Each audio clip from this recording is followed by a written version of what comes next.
Hi, everyone. Good morning from California on Saturday morning. And good morning to Lauren. She is calling me from New York, one of my favorite cities in the world. And Lauren and I will be chatting today about her experiences trying to figure out to get the diagnosis of her autism and what she does today with her career and some tips for sensory accommodations if you are an adult with autism, and also for businesses, work accommodations for business owners. So Lauren, let's start with you and tell us about yourself.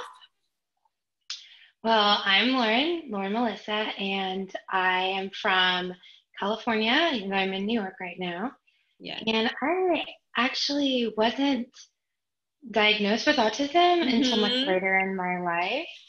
I was diagnosed at age 23, and that was due in large to the fact that I did very well in school. I got very good grades, and I didn't cause a lot of trouble. Yeah. Even though I was struggling socially, so it went largely unnoticed.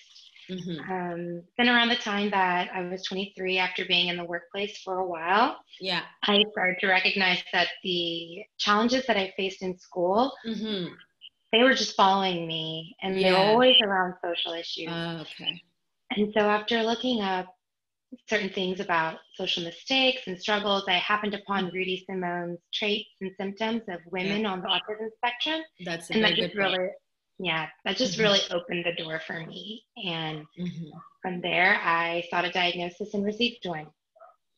Okay, can you share with us the clinician's name who diagnosed you? Because for many, many women that I've talked to, it's very difficult to find a clinician who can accurately diagnose women and also provide appropriate, resources and help and counseling. So I think, whenever we have an opportunity to spotlight a great clinician, I think that's important. Yeah, so her name's Dr. Laura Maddox, and she's in Tulsa, Oklahoma, and she sees men and women, boys and girls on the autism spectrum. She can diagnose, and she can also provide follow-up counseling. That's awesome. So tell us about your work, as much as you're willing to share, of course. We're very, very curious about what you do, and how is it getting this job, and how do you integrate yourself into the work? So I'll stop there because I have a lot of questions. Go ahead. So actually, for the last 7 years, I've been working as an educator in early childhood and elementary school. And then just this year, I switched to a new career in librarianship. So that's been a really fun and challenging journey. I went into education straight out of my undergrad. And really enjoyed working with young children. Children are very straightforward. They're very honest. And so being on the autism spectrum, it's wonderful to work with children who always express themselves as they are, and I can express myself as I am, and we can communicate really effectively. On the other hand, though, being an educator involves more than just working with children. It involves working with your colleagues, working with your principal, your administration, and with the children's parents. Yes. They come with the package. It's a very social job. And while I enjoyed every aspect of that, I also recognized the amount of burnout it was creating in my life. And so I wanted to find a way that I could still work with young people and lifelong learning, but in an environment that was more conducive to my needs as an autistic woman. And so I realized that I've always loved libraries, and I went into a library program and then received my master's degree, and now I'm working in libraries. Okay. How open are you when you were looking for a job during the interview? How open were you to disclose your diagnosis? Well, as an educator, actually started that career before I was diagnosed. So I wasn't open at all because I didn't know. Yes, exactly. But now that you know. Now that I know, I typically, when I fill out a job application, if it asks in the questionnaire, like, do you have a disability? I will say yes. It's supposed to be confidential, and I'm on the journey of figuring out how confidential that really is. But yes. I do say yes. However, whenever there is an application that asks me if I require any workplace accommodations, I do not fill it out on the application. Okay. I do not actually write anywhere on the application where it's not confidential that I have a disability. And I do that large in part because I do not apply for jobs where the environment isn't already somewhat conducive to making me comfortable while being on the spectrum. Yes, of course. Yeah. And then when it comes to interacting with your colleagues and friends, how does that work? At work, I generally come out as autistic when there's a very opportune moment where it can be seen in a positive light. Yes. That's how I like to present it from the get-go, but that doesn't mean that it stays that way the whole time. I want it to start off positive, me being autistic, and then from there continue to grow my workplace's awareness around needs that I might have. A lot of the time, though, when I have a workplace need, when I need support somewhere, I'll just do it for myself. So if I need the lights to be turned off, I just turn off the lights. And if someone says, "Why did you turn off those lights?" I say, "Because they were bothering me." And I don't say because I'm autistic, unless it gets to a point where I have to, and then I will bring it up. But it's quite surprising how much people just let you do if you just take action to do it for yourself. Yes. That's a very, very good tip. I think don't be afraid to communicate your needs. And a lot of people are afraid to take care of themselves in the workplace, but then it just breaks down very, very quickly, right? So let's talk about sensory accommodations at work. So tell us about your sensory challenges. So we'll talk about from your point of view first, and tips that you can share if you are an adult with autism and you have to work with other people, a lot of things going on. So what are some of those tips? So I actually have a lot of sensory sensitivities. They usually revolve mostly around lighting, around clothing and how it feels.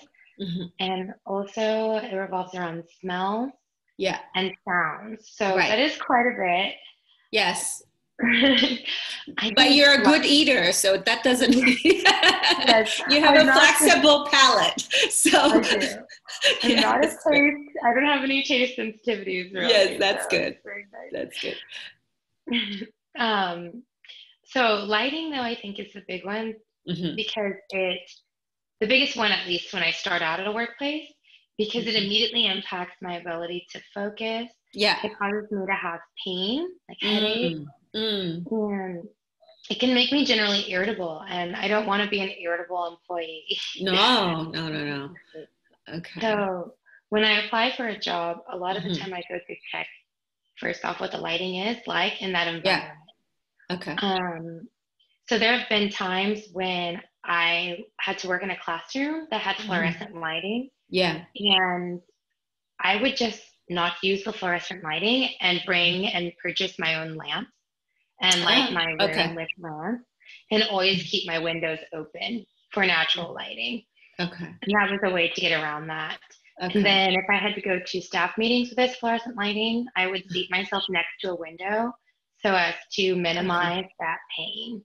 So that's one way I got around that. I also know that there are glasses that people often use to filter blue light when looking at their cell phone.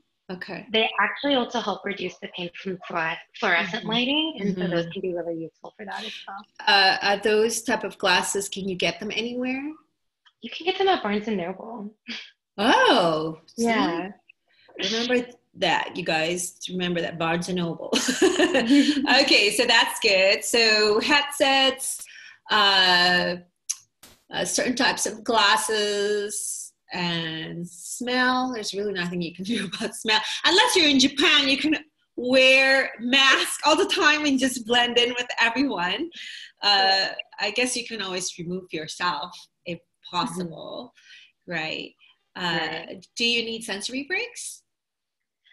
So sensory breaks, I take them, but in a very quiet way.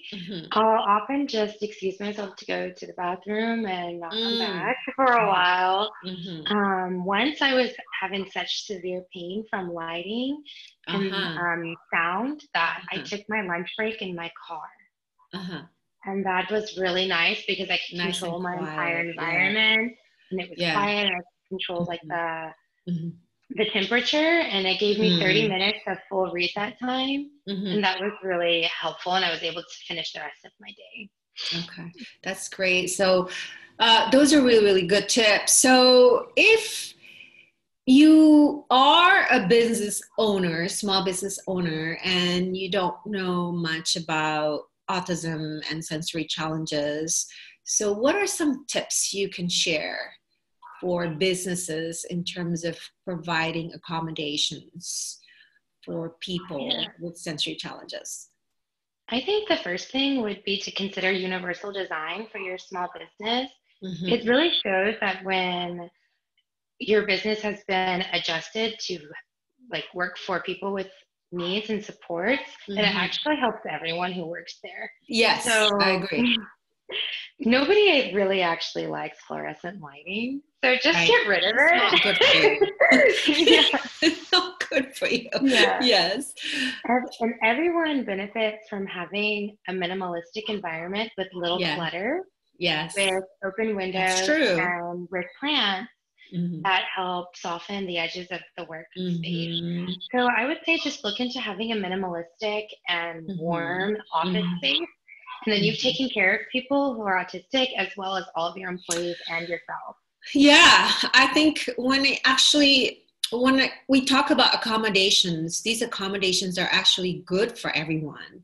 So when I visited the Google campus, Facebook, it was designed in such a way that make people want to work there, because at Google they have the nap pots, for example. And at Facebook on the roof they have a garden where people can just do walks around the labs, and it's a little bit of fresh air, and and it's good for everyone, to have a little bit of quiet space. So I think the more we share these tips to businesses, hopefully everyone can actually understand, well, hiring people who are not neurotypical, it's more similar than different, so that's what you just shared with us here, which is very, very important. Is there anything else you want to share with potential business owners who might be considering hiring people with different abilities? Yes, I would say to do part of your interview process in writing. So that way people who are more nonverbal or just it takes them longer to process verbally, they can have a chance to showcase their skills in a writing interview. Yes, that's a good tip. I would also say that there's been a trend to make quiet rooms in businesses. But what I've seen is that a lot of times these quiet rooms aren't actually conducive to relaxation. So just being sure that the room is actually comfortable, that there is an opportunity to play music if it's wanted, that it smells nice, that it feels cozy, that there's good lighting and multiple ways of sitting. If you want to make a quiet room in your business, give 100% to it. Yeah. Otherwise, it will just become stressful, and the person who is neurodiverse or autistic, they'll feel uncomfortable in the quiet room and not know how to tell the business owner. Exactly. Mm-hmm. Yeah. Well, this is all really, really good information, Lauren. Thank you for sharing your time generously with us on a Saturday in New York City. So thank you so much. And I hope that you'll be willing to hang out with me again another time. I'd love to. Thanks for this opportunity.